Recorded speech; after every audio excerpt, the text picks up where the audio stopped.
கமல்ஹாசன் முன்வைத்துள்ள கருத்துக்களால் தலித் மக்கள் மீதான ஒடுக்குமுறை குறித்த விவாதம் திசை திருப்பப்பட்டு விட்டதாக விடுதலை சிறுத்தைகள் கட்சித் தலைவர் திருமாவளவன் தெரிவித்துள்ளார்.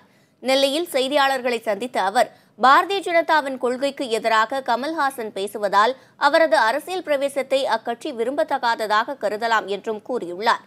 முன்னாள் முதலமைச்சர் ஜெயலலிதா இல்லாத வெற்றிடத்தை திரை நட்சத்திரங்கள் சாதகமாக பயன்படுத்த முடியுமா என்று பார்ப்பதாகவும் அவர் கூறினார். ஆளும் கட்சியை சாடுகிற சாக்கில் இந்த விவாதம் திசை திருப்பப்பட்டதாக நான் கருதுகிறேன். நடிகர் கமல்ஹாசன் அவர்கள் அரசியலுக்கு வருவதற்கு எல்லா உரிமையும் உண்டு.